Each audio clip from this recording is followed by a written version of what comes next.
Assalamu alaikum wa rahmatullahi wa barakatuh. Innal hamdalillah. Alhamdulillahi alladhi lam yalid wa lam yulad wa lam yakul lahu kufuwan ahad. Ashhadu an la ilaha illa Allah wahdahu la sharika lah. Wa ashhadu anna sayyidina Muhammadan abduhu wa rasuluhu, amma ba'd. Baada ya kumshukuru Mwenyezi Mungu Subhanahu wa Ta'ala na kushuhudia kwamba Mwenyezi Mungu ni mmoja na Muhammad ni mtume wake, na swala na salam zimiminike kwa wingi kwa kiongozi wa umma Mtume Muhammadin sallallahu alayhi wasallam. Wapenzi watazamaji wangu, natumia fursa hii kukuomba usikivu wako kwa masikio yako na moyo wako kwa mazingatio makubwa juu ya taarifa hii ambayo nakwenda kukupatia hivi punde. Nayo ni kwenda kukueleza maajabu makubwa kutokana na zawadi inayokwenda kutolewa mwaka huu wa 2021 mwezi wa 11 biidhnillahi ta'ala. Zawadi hii ni uzinduzi maalum wa dawa ambayo itakuwa 2 in 1, dawa 2 kwa moja. Dawa ambayo itakwenda kuzinduliwa katika taasisi ya Islamic Dua Center katika vituo vyake.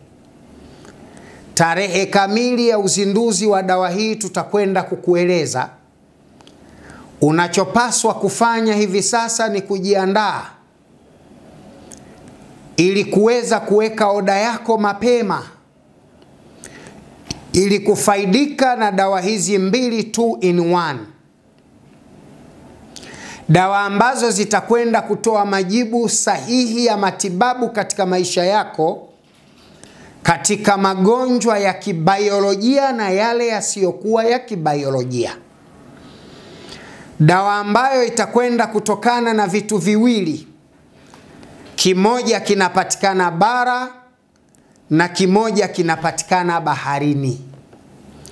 Na vyote viwili vinashabihiana na vitu viwili vinavyotokana na rangi nyekundu mbili.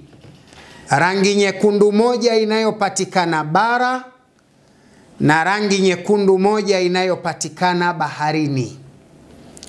Dawa hii imefanyiwa utafiti kwa miaka 5 mfululizo na wataalamu wa mambo ya utafiti wa magonjwa na matibabu barani Afrika. Kumbuka mpenzi mtazamaji wangu kwamba mimi ni miongoni mwa wanachama wa baraza la utafiti wa magonjwa na mimea tiba katika bara la Afrika yenye makao yake katika nchi ya Misri. Na utafiti huu wa miaka 5 umekwenda kuleta matokeo ya uhakika yaliyothibitishwa kitaalamu kwamba haya tunayokwenda kuyafanya au haya yanayokwenda kutolewa ni matibabu sahihi, physical and spiritually. Ni matibabu sahihi ya magonjwa ya kimwili na ni matibabu sahihi ya magonjwa ya kiroho. Mpenzi mtazamaji wangu, hapa nakusudia tunakwenda kukuletea matibabu yanayotokana na dawa 2 ambazo dawa hizi zimepewa majina ya nyota. Na yamekuwa nyota kwa sababu umbo la mimea hii miwili au umbo la vimbatio vya dawa hizi 2 yameonekana au yameumbwa na Mwenyezi Mungu kwa mfumo wa nyota. Katika bara au katika nchi kavu, Mwenyezi Mungu Subhanahu wa Ta'ala ameuumba mti unaotengeneza mbegu au tunda linalotengeneza mbegu. Tunda ambalo linapokomaa na kuchanua hupasuka na kutengeneza alama ya nyota yenye mikia minane. Kitaalamu mti huu unaitwa Anise tree. Kitaalamu mti huu unaitwa Anise tree au ukipenda Star Anise tree. Ukiingia Google, we ndugu yangu kama una smartphone hapo, ingia Google, andika Star Anise tree. Utaona image, picha za mti wa kijani wenye maua mekundu ambao huo ndio unaitwa Star Anise tree. Maua haya yanapokomaa na kutengeneza matunda yake yanapokomaa, yanapokuwa yanapasuka, yanatengeneza Anise tree ama Anise star. Anise star au tunda la Anise star ambalo itakuwa ni Star Anise, ambayo hii Star Anise litakuwa ni moja kati ya tunda lenye mikia minane au tunda lenye mfano wa nyota yenye mikia minane, na katika kila mkia mmoja kuna mbegu moja. Kwa hiyo ndani ya tunda moja kuna mbegu 8 ambazo zinatokana na mikia minane. Nitakupa fursa ya kujifunza maajabu ya Anise tree na Anise star tunda, namna inavyokwenda kufanya maajabu katika matibabu. Machache miongoni mwa matibabu hayo yaliyofanyiwa tafiti kibiolojia, unaweza ukasoma hapo Google ilivyoeleza maajabu ya miti na ama Star Anise unavyoweza kutibu maradhi mbalimbali yakiwemo maradhi ya kibiolojia. Utayapita hapo ikiwa mwenyewe ni msomi wa mafundisho ya lugha ya Kiingereza, watafiti wameyaeleza hapo. Lakini sisi taasisi ya Islamic Dua Center na Baraza la Utafiti wa Mimea Tiba na Magonjwa katika bara la Afrika tunakwenda mbali zaidi kukupa maajabu ya Star Anise ama Anise tree inavyoenda kutoa matatizo katika mwili wako. Huo ni mmea wa kwanza. Kitu cha pili kinachokwenda kutengeneza dawa hii ni starfish. Natumai hapo una simu yako Google. Geuka sasa upande wa pili, andika starfish. Ukiandika starfish ama red starfish, utaona starfish inakuletea aina ya samaki anayeishi katika miamba ya bahari, ndani ya bahari. Na huyu starfish ni samaki, sehemu kubwa ya samaki hawa wana rangi nyekundu.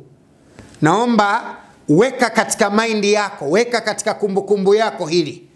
Kule tumeona Anise star tree ni mti wa kijani wenye maua mekundu unaotengeneza tunda la star au Anise star au Star Anise ambalo lina mikia minane na ndani kuna mbegu 8.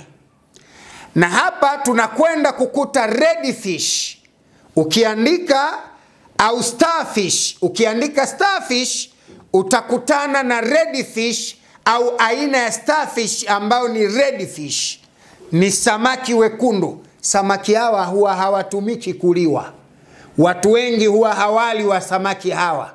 Ni mataifa machache duniani wanakula samaki hawa, wakiwemo wa China. Wanajua thamani na ubora wa kimadini uliopo katika samaki huyu anayeitwa starfish. Lakini unapo Google hapo kwa kutumia YouTube, kwa kutumia Google, ukiingia hapo ndani utaona namna starfish wengi wake katika image watakuja red starfish, watakuja starfish wekundu, ambao starfish ana mikia 5. Starfish yoyote utamkuta ana mikia 5. Kule katika Star Anise ina mikia minane. 8 na 5 ni 13. 8 na 5 ni 13. Weka mstari, hesabu ya namba 13. Mikia 13. Red starfish ama starfish ana mikia 5 na star anise ina mikia 8. 8 na 5 jumla inafanya 13. Nataka nikurejeshe kidogo ujifunze kwa habari ya nyota. Hazikuwa nyota duniani ziko 12. Nyota zote za maisha ya binadamu ziko 12. Lakini hizi zinakwenda kwenye nyota ya 13, inabaki nyota moja. Kwa nini kuna nyota moja inabaki katika 12? Nini tunakuletea faida katika hili? Naomba uwe mtulivu, niazime masikio yako, niazime moyo wako, upate faida kutokana na dawa inayotokana na viwili vikubwa hivi. Kimoja cha bara na kimoja cha baharini. Mpenzi mtazamaji wangu, kumbuka maisha ya mwanadamu yameumbwa katika nyota. Kuna watu wametengenezwa katika nyota, na nyota ndio kitu ambacho kinaweza kutengenezwa na nguvu za giza za majini, ima wanaoishi baharini au wanaoishi bara, kwa nguvu ya mchawi anapotaka kuharibu maisha yako katika mambo matatu. Ima atakuharibu katika maradhi, au atakupiga katika mapenzi, au atakupiga katika uchumi. Maeneo yanayoweza kuharibiwa ya mwanadamu ni matatu tu. Ni maradhi, uchumi au mapenzi. Nitagusa mapande matatu haya kila kimoja kwa ufupi ili ujue kipi kinaweza kuharibiwa vipi na kina faida gani na kina madhara gani. Nyota yako inapochukuliwa na washirikina wakakupiga katika idara ya maradhi, maana yake anakutengenezea jini ambaye anaweza kuwa ametoka baharini au ametoka bara. Ikiwa ametoka baharini, atatengenezwa jini wa mfumo wa kimapenzi. Na ndio maana kundi kubwa la watu wanasibiwa na maradhi ya majini wa baharini, na hapa wanajikuta wanaingia katika maradhi ya kimapenzi. Dalili utakazopata za kwanza ni kuota ndoto ya mapenzi katika maisha yako. Dalili ya kwanza ni kuota ndoto zinazofanana na mfumo wa mapenzi katika maisha yako. Na hii utaota unafanya mapenzi, utaota unanyonyesha, utaota unabembeleza watoto, utaota una mimba, utaota ndoto zinazotokana na mfumo huu. Na hii inaweza kuota unaingilia au unaweza kuota unaingiliwa. Na unaweza kuota unafanya hivyo na mtu wa jinsia ya kiume au wa kike, au jinsia inayofanana na wewe au isiyofanana na wewe. Na unaweza ukaota kinyume cha maumbile au katika hali ya kawaida ya maumbile. Shetani huyu anapokaa kwenye mwili wako anakwenda kufunga katika maeneo matatu, lakini kiasili ametoka katika bahari. Anakwenda kufunga katika mlango wa maradhi, anakwenda kushambulia katika mlango wa uchumi, anakwenda kushambulia katika mlango wa mapenzi. Akishambulia katika mlango wa maradhi, maradhi yafuatayo yanaweza kukushika: maumivu makali ya tumbo, mabadiliko ya hedhi, kuhisi kupoteza hamu ya tendo la ndoa, kuwa unatoka mimba, kupata tatizo la kuto kupata mimba, au mimba zikawa zinatoka mara kwa mara, au kuzaa watoto wanafariki dunia, au kutokushika mimba kabisa, au kuwa na uvimbe mkubwa katika ukizazi, yani fibroids, au kuwa na uvimbe katika ovarian cyst au mirija ya uzazi, au katika shida katika ovarian cyst katika eneo la mifuko ya mayai, au fallopian tube katika mirija ya uzazi. Ukiona maradhi haya na kuandama, kwa hapa utakuwa umeshasibiwa na shetani huyu katika mfumo wa maradhi. Na inaweza kuwa maradhi haya kaenda mbali zaidi, ukawa mgonjwa wa kichwa, mgonjwa wa macho, maumivu ya mwili, kifua kujaa, kupata hasira, kusikia vibaya, kuchukiwa na watu na kadhalika. Hii ni moja ya dalili kwamba umeshasibiwa na tatizo la mashaitani, lakini wanaotokana na nguvu za kibahari. Na wako wengi aina hii ya mashaitani ambao wanaweza kutengenezwa au kuibuliwa kutoka katika bahari, wakakushambulia na kukuletea maradhi katika mazingira hayo. Lakini hali ya pili itakwenda kukuharibu katika mfumo wa kimapenzi. Mapenzi ni pamoja na makundi matatu. Mapenzi ya kwanza ni baina yako na familia. Yani mionzi ya jini huyu wa bahari itakapokupiga katika mwili wako na kukushambulia, athari ya kwanza itakwenda kuharibu mapenzi baina yako na familia yako na watu wanaokuzunguka. Sehemu ya pili itakwenda kushambulia mapenzi baina yako na eneo lako la kazi au biashara au eneo la kiuchumi. Na eneo la tatu itakwenda kushambulia kwenye hisia za kimapenzi au kwenye mfumo wa mapenzi, mahala pa mahusiano baina yako na watu unaotaka kuhusiana. Ukiwa mwanamke utajikuta hufanikiwi kwenye ndoa. Ukiwa ndani ya ndoa utajikuta huwezi kuishi katika ndoa kwa salama. Magomvi yatatawala katika ndoa. Ikiwa una mume utajikuta mume hakupendi. Anaweza kuhonga nje kikubwa, lakini kwako hata gauni kununua ikawa shida. Ikiwa uko nje ya ndoa utakuwa ni mtu wa kubadilisha mahusiano. Leo umeanza mahusiano, baada ya muda umeachwa. Kesho umeanzisha mahusiano, baada ya muda umetelekezwa. Mara unataka, kama ni mwanamume utakuwa unapenda kuanzisha mahusiano mengi. Leo na mahusiano ya binti yu, baada ya muda unaona mahusiano hayastahili, unaanzisha mengine. Baada ya muda unabadili, unaanza mahusiano mengine. Hii ni dalili kwamba tayari umebomolewa katika mlango wa mahusiano. Maana yake hauna mshikamano mahusiano yako, na kila unapoanzisha mahusiano yatakuwa yenye kubomoka. Ili kulithibitisha hilo, hebu fikiria wewe msikilizaji wangu. Hivi sasa umeshakuwa na mahusiano mangapi ambayo hayajadumu na hayajazaa matunda?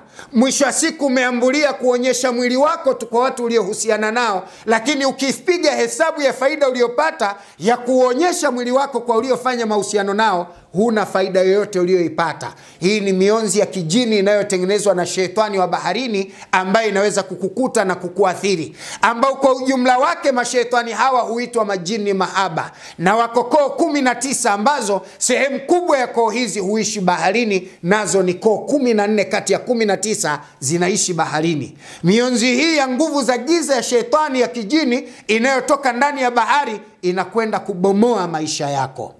Lakini pia eneo la tatu inalokwenda kuharibu ni katika mfumo wa uchumi. Ndiyo maana ukisibiwa na mionzi hii ya kishetani inayotengenezwa na majini wa baharini, ambayo wewe inakufanya uote ndoto mbalimbali, hii inakwenda kukupelekea kuharibu mfumo wako wa kiuchumi. Ndiyo maana leo umeanzisha biashara kadhaa hazina majibu. Ndiyo maana leo umejiunga kwenye vikundi kadhaa vya kibiashara, vikundi vimekufa. Unaweza kukabidhiwa milioni 2, baada muda mfupi tu huna shilingi 10. Unaweza kukabidhiwa duka lililojaa, lakini baada ya muda mfupi tu duka hilo limepotea. Unaweza kuwa mfanyakazi kwenye duka lililosheheni. Mfanyakazi wa mwanzo alimsaidia mfanyabiashara kupata nafasi ya mafanikio na uchumi kuwa mzuri, lakini baada ya wewe kuingia katika duka hilo na kuwa mfanyakazi, lile duka limeendelea kushuka mpaka mfanyabiashara amepoteza uwezo wake wa kiuchumi. Ndiyo maana wewe mwenyewe leo kila unaposhika pesa unatamani, ukisema nikipata pesa nitafanya biashara fulani niendeshe, nitajenga nyumba nifanikiwe, nitanunua gari niweze kuwa na usafiri, lakini ulipopata hiyo pesa huna ulichofanyikiwa.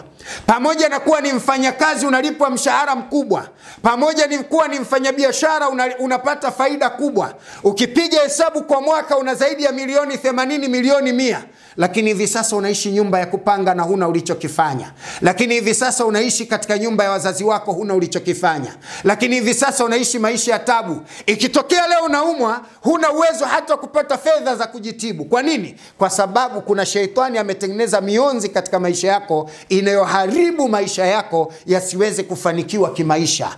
Kwa hiyo shetani huyu anaweza kuibua mionzi hii mitatu, inapoingia katika mwili wako inakwenda kukuharibia kila kitu.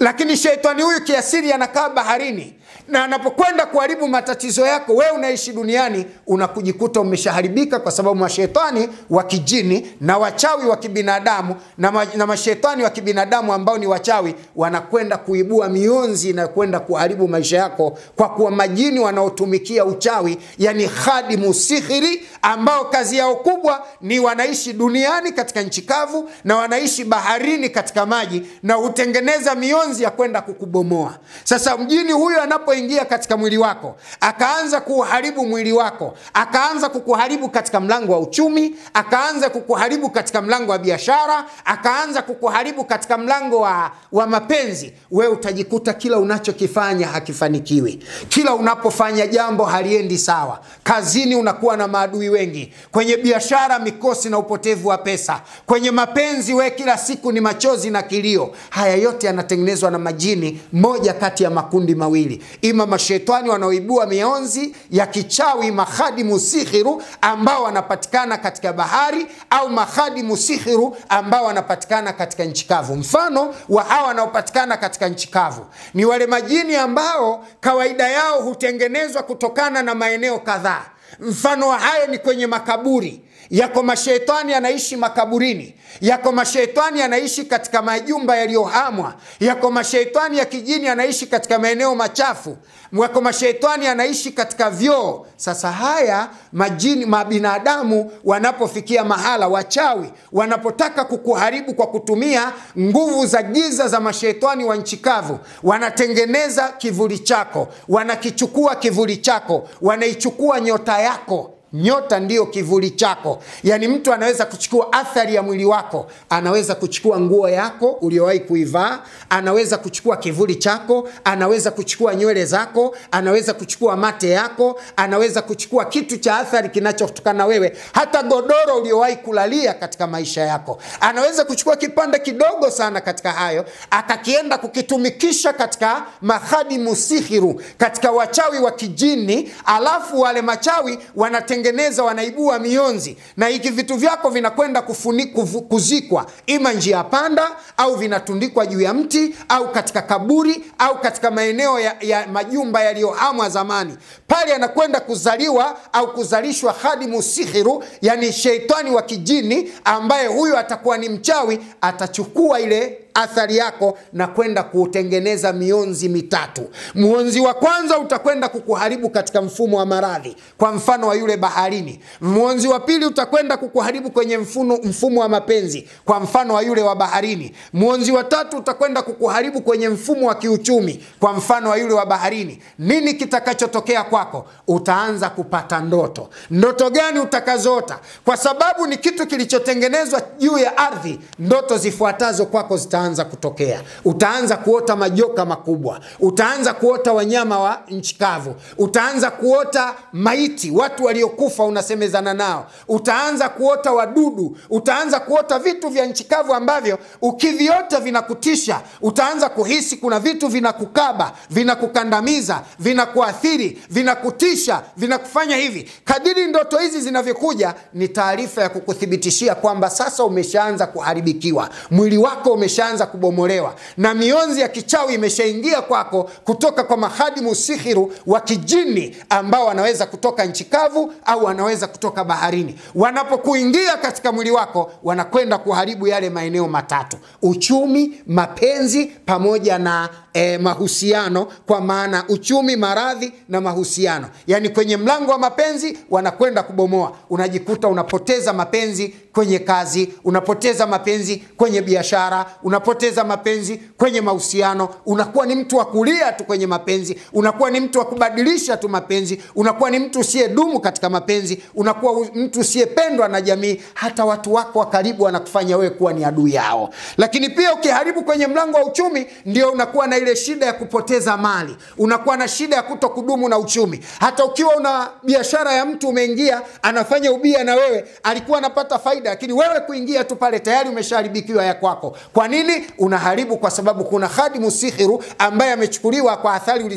za mwili wako, umetengenezwa mwili wako na kukuharibu katika maisha yako, na unajikuta huna amani tena katika uchumi. Lakini pia katika maradhi, hii ndio inakwenda kukutengenezea maradhi ya mwili. Unapandisha mashetani, ukisomewa mashetani yanapanda, yakishapanda yanaweza kupewa dawa, unasomewa rukia sana, unapewa madawa sana, lakini kadri unavyokwenda kutibiwa, tatizo linarudi pale pale. Baada ya muda tatizo linarudi pale pale. Unapata nafuu, baada ya muda tatizo linarudi pale pale. Unapata nafuu ya biashara, baada ya muda tatizo linarudi pale pale. Unapata nafuu kwa kuanza kupendwa, baada ya muda tatizo linarudi pale pale. Kwa nini? Kwa sababu mahadimu sihiri, wale wanaoishi nchi kavu au wale wanaoishi baharini, wanaendelea kuutumikia. Unapopata dawa, anaukimbia mwili kwa muda, anakaa pembeni. Lakini dawa ikipoza tu nguvu zake, anarudi anakuja kuleta madhara. Kwa nini? Kwa sababu dawa hizi zinamtibu shetani huyu kwa ndani, wakati maisha ya mashetani hawa, maisha ya sihiri hii, maisha ya uchawi huu,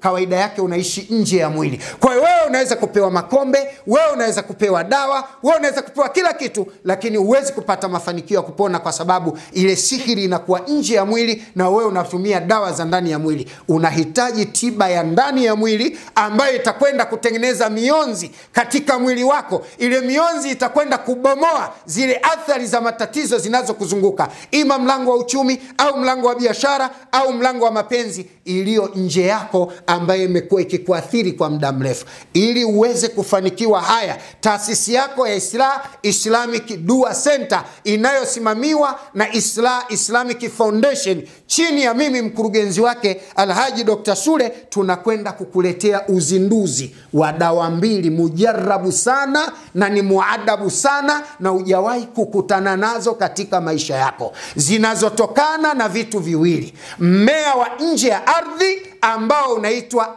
Star Anise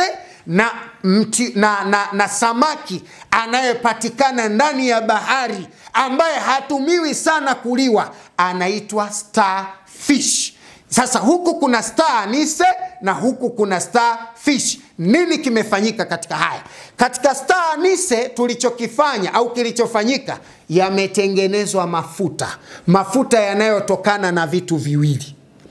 Yanatokana na mbegu ya Star Anise na yanatokana na maua ya Star Anise. Star Anise maua na Star Anise mbegu zimetengenezwa, zimekamuliwa mafuta maalum yanayoitwa Star Anise ama Star Oil, Star Anise Oil, mafuta ya aina yake. Tofauti na Star Anise ambayo unaweza kuyaona kwenye Google leo, yamekamuliwa kutokana na mbegu peke yake. Haya ni yale mafuta ambayo yamekamuliwa na mbegu na yamekamuliwa na ile tunaita maua yake ambayo ni red rose, ni maua mekundu, red rose, maua mekundu, na ile mbegu zake kwa pamoja zimetengeneza mafuta yenye harufu nzuri kupitiliza. Ni zaidi ya miski, harufu yake ni zaidi ya manukato ya gifti, ni zaidi ya manukato ya aina yoyote uliowahi kuyaona na kuyasikia. Mafuta haya, kwa nini? Kwa sababu mafuta haya, kitu kikubwa kilichofanywa cha kwanza katika mafuta haya, vimefanywa visomo vya aina zisizopungua 5. Kumefanywa visomo visivyopungua ndani ya mafuta haya zisizopungua 5. Ngulia kusema katika kipindi kilichopita kwamba kikubwa katika mafuta haya kuna visomo vya aina 5 ambavyo vimeingizwa katika mafuta haya, na hivi ni visomo maalumu vinavyotokana na mafundisho ya kitabu cha Qur'ani. Kama unavyofahamu kwamba Qur'ani imebeba vitu vya msingi, moja kati yake ni matibabu. Qur'ani ni tiba ya kila maradhi. Sasa kuna aina 5 ya visomo vimetiwa katika mafuta haya au yamesomewa katika mafuta haya. Kisomo cha aina ya kwanza yaliyosomwa katika mafuta haya ni kisomo cha kinga. Zile aya zote zinazohusiana na kinga za mwili wa mwanadamu, zinazotokana na mashaitani wa baharini na mashaitani wa nchi kavu, zimesomwa katika mafuta haya. Lakini kisomo cha pili kilichosomwa ni kile cha mvuto.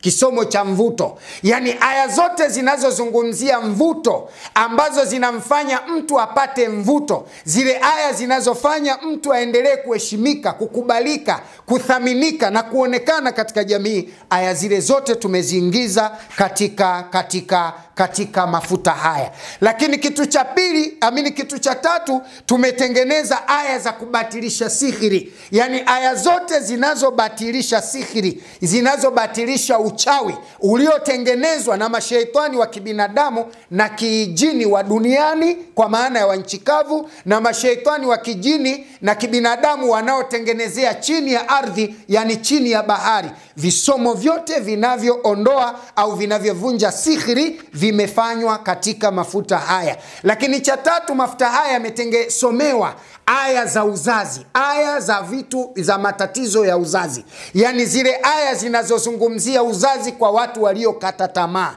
Mfano, Nabii Allah Ibrahimu alikuwa na miaka 100, mke wake akiwa na miaka 90, akakata tamaa juu ya kupata mtoto. Mungu ziko aya za Qur'ani amezishusha zilizokuwa zikionyesha Ibrahim atapata mtoto na bisara kwa uzee alionao kwa muda wa uzai wao. Aya hizi zinazozungumzia mtoto kwa mtu aliyekata tamaa zimeingizwa katika mafuta haya, kwa maana zimesomewa. Lakini pia Nabii Allah Zakaria, baba wa Nabii Yahya, na nataka tu nikuambie kwamba hawa wote wawili wamezaa manabii, wote walikuwa manabii na wamezaa manabii. Yani aya hizi zinazozungumzia habari ya watoto ni aya za manabii, zinazozungumza maisha ya manabii waliozaa watoto manabii. Nabii Ibrahim alikuwa hana mtoto kwa bisara, yeye ni nabii. Aliposomewa aya hizi, alipofundishwa aya hizi, alipoelekezwa uhakika wa kupata mtoto, akazaa mtoto nabii. Maana yake mtu mwema kazaa mtu mwema. Lakini Nabii Allah Zakaria pia naye alikuwa hana mtoto.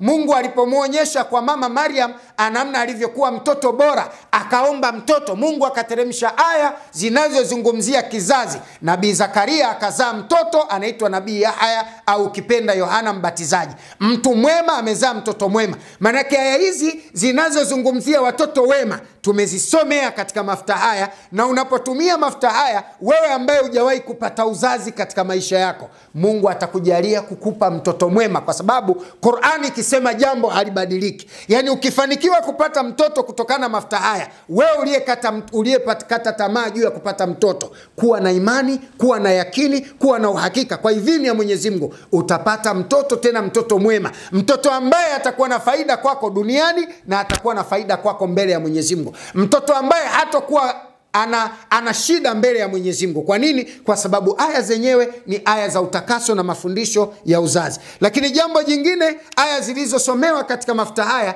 ni aya za izza, aya za utukufu, aya za utukufu. Yani zimezungumzia habari mtu atakavyokuwa mtukufu. Mfano, Mwenyezi Mungu Subhanahu wa Ta'ala anazungumza maisha ya Nabii anazungumzia maisha ya Nabii Allah Yusuf.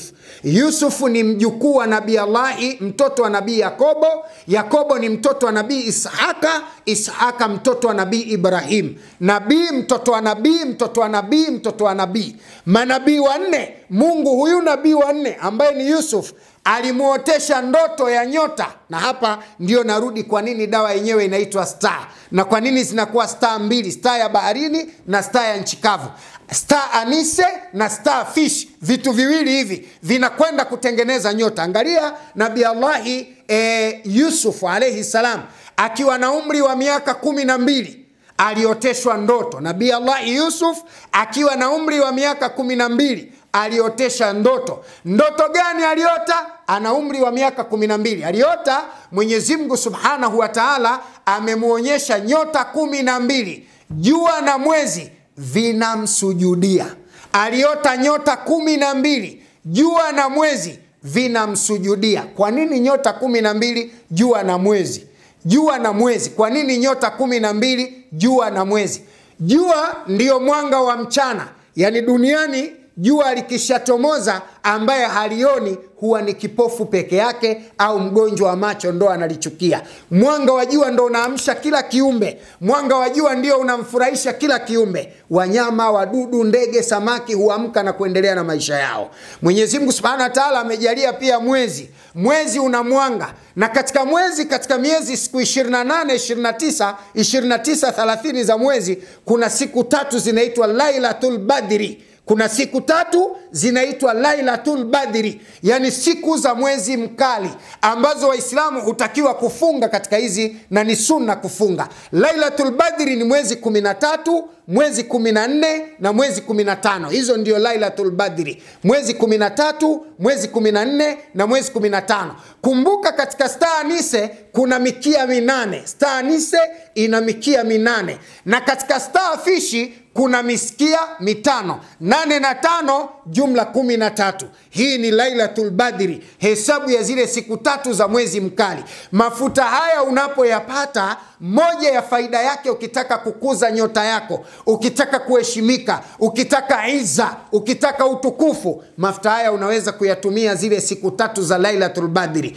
mwezi 13, mwezi 14 na mwezi 15. Usiku wa siku hizi, wakati mwanga wa mwezi unang'aa, utatoka nje, kivuli chako unakiona, utachukua mafuta haya, utaupaka mwili mzima, alafu utaomba dua ya unachokitaka, na utamwambia Mungu aung'arishe mwili wako kama inavyong'aa nyota. Lakini pia unaweza kutumia mafuta haya mchana katika nyakati za jua linapowaka, ukayatumia. Lakini mafuta haya yanakwenda kufanya kazi kwako kwa sababu yana nyota 12. Yana nyota 12. Lakini ukiachilia mbali hilo, mafuta haya katika maajabu yake makubwa ni kwamba baada ya mafuta kuna dawa yake ya unga, ambapo utakapokuwa unapaka mafuta haya, kabla ya kupaka, kitu cha kwanza utakachofanya, hii Star Anise ambao ni mti, tumechukua pia mizizi yake, tumechukua pia majani yake, tumechukua pia magome yake, yamesagwa unga.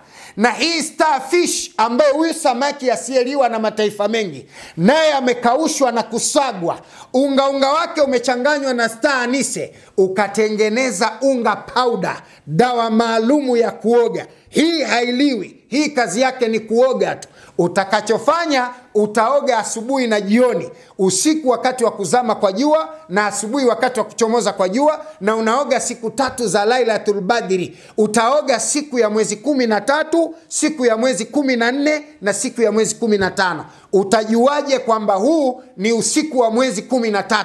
Siku hiyo wakati jua limezama, kiza kinaingia, mwezi utauona upande wa kuchomozea jua umeibuka wote mzima uko raundi. Utauona umeibuka wote mzima uko raundi. Wakati jua linazama, kiza kinaingia, mwezi utauona umeibuka wote mzima umeibuka wote, au umeonekana wote mzima. Huo ndio usiku tunaita Lailatul Badri. Maana yake nini? Maana yake kiza kinakuwa hakipatikani siku za Lailatul Badri, kwa sababu wakati mwanga wa jua unapotea, unaingia mwanga wa mwezi, kiza kinakuwa hakionekani. Ukioga dawa hii ndani ya siku 3 hizi, au kaoga ndani ya siku 14, au kaoga mafuta haya siku 21, ukapaka mafuta haya siku 21 au 14, na huku ukawa unaoga dawa hii ya unga ya Star 2, Anise Star au Star Anise na Star Fish, ukazioga kwa pamoja asubuhi na jioni, ndani ya siku hizi nilizosema, mwili wako utapata kung'aa, utaondosha mashetani, utaondosha uchawi, utaondoshwa sihiri na kila aina ya maradhi, na utakwenda kubomoa ile mionzi iliyoibuliwa na mashaitani wa kijini, ambao wana tabia ya kutengeneza ima juu ya ardhi katika makaburi na maeneo mengine, au chini ya bahari katika maeneo mengine ya majini mahaba na mashaitani mengine wanaokusumbua wa aina yoyote, na itakwenda kukutengenezea kinga katika mwili wako unapotumia Star Anise pamoja na Star Fish kwa pamoja, dawa mbili ambazo ni 2 in 1, ambayo ni mafuta utakayoyatumia kupaka asubuhi na jioni, na dawa ya unga ambayo utaitumia kuoga na kuchoma kwa muda wa siku 3 au siku 7 au siku 14 au siku 21, kwa tatizo kubwa ambalo umedumu nalo karne na miaka, limekaa nalo tangu mtoto mdogo. Ukitumia mafuta haya, matatizo hayo yote yataisha. Ukitumia mafuta haya kwa lengo la kupata kazi, utapata kazi. Ukitumia mafuta haya kwa lengo la kukuza biashara, itakuwa biashara. Ukitumia mafuta haya kwa lengo la kutengeneza mahusiano na uchumba, yataimalika. Ukitumia mafuta haya kwa lengo la kumvuta umpendaye, yatafanya kazi. Ukitumia mafuta haya kwa lengo la kukinga biashara yako, yatafanya kazi. Ukitumia mafuta haya kwa lengo lengo la kukinga nyumba yako, yatafanya kazi. Ukitumia mafuta haya kwa lengo la kutibu maradhi kwenye mwili wako, yatafanya kazi. Ukitumia mafuta haya kwa lengo lolote katika maisha yako, katika vitu vinavyokusumbua, yatafanya kazi. Muda ni mchache, siwezi kueleza mengi sana, lakini wewe unaweza kuyapata mafuta haya pindi tu utakapojiandaa, na tunakuletea taarifa hii mapema upate kujua. Hii ni zawadi ya mwaka ambayo inakwenda kuzinduliwa kwa mara ya kwanza mwaka huu 2021 mwezi wa 11. Tarehe kamili nitarudi tena hapa kukueleza. Wewe unachotakiwa ni kujiandaa. Unachotakiwa kujua ni mafuta yenye thamani sana, ni dawa yenye thamani sana, ni matibabu yenye thamani sana ambayo yanakwenda kubadili maisha yako ambayo hukuwahi kuyapata katika maisha yako yote. Nini naenda kubadili? Kwa nini naenda kubadili? Kwa sababu ni nyota mbili, nyota ya bara na nyota ya baharini, zinaunganishwa pamoja kwenda kusafisha maisha yako, kwenda kuondoa nuksi zako, kwenda kuondoa mikosi yako, kwenda kuondoa balaa zako, kwenda kuondoa mazonge yako, kwenda kufuta machozi yako, kwenda kurudisha furaha yako, kwenda kujenga mandoa yako, kwenda kuzungukia maisha yako. Ukiwa mfanya biashara, ukiwa mkulima, ukiwa mfanya kazi, ukiwa unasibiwa na mapenzi, nataka nikuhakikishie Star Anise na Starfish, viwili hivi vitakwenda kukuletea maajabu. Kwa nini? Mwenyezi Mungu Subhanahu wa Ta'ala anasema wa khalaqa kulla shay'in zawjayn. Mwenyezi Mungu kaumba vitu vyote duniani viwili viwili, na sisi tunakwenda kukupa tiba ya uhakika iliyofanyiwa uchunguzi kwa miaka 5 na watafiti wa kisasa wa tiba wa Kiislamu na wasiokuwa wa Kiislamu wamegundua viwili hivi ndio mwisho wa matatizo kwa idhini ya Mwenyezi Mungu. Unaanzaje kukosa bidhaa hii? Unashindwaje kupata bidhaa hii? Ili uweze kuwasiliana nasi, unaweza kutupigia kwa simu namba utakazokuwa tunakueleza hivi sasa hapo chini, zitakuwa zinapita. Ukiona namba hapo imeandikwa Dr. Sule, basi namba hiyo ambayo ni 0752 51 77 51. Hawa kwa wakazi wa Tanzania. Wewe unayeishi nje ya nchi utaandika namba hii kwa namna ifuatavyo: alama ya kujumlisha kwa maana ya plus 255 255, alafu utaandika 752, alafu utaandika 51 yani 71 77 yani 77 51 51. Ukiandika hizi namba utakuwa tayari umewasiliana na mimi. Narudia tena namba plus 255 752 51 7751, alama ya kujumlisha 255 752 51 7751. Weka oda yako sasa. Dawa zitakuja chache sana kwa bei ya uzinduzi, na wewe ni miongoni mwa wanaoweza kufurahia na kupata faida hii kubwa sana. Wasiliana nasi kwa namba hizo kupata kujua zaidi ukubwa wa dawa hii ya Anise pamoja na Red Star au Fish au Starfish. Ni dawa za ajabu, dawa zenye makubwa, ni kitu cha ziada, ni kitu chenye faida kubwa ambacho kwa mara ya kwanza, narudia tena, kwa mara ya kwanza unakwenda kufaidika nayo kupitia taasisi ya Islaha Islamic Dua Center, na uzinduzi utafanyika mwezi wa 11 katika tarehe tutakayoitaja baadaye. Wabillahi tawfik, wassalamu alaikum wa rahmatullahi wa barakatuh.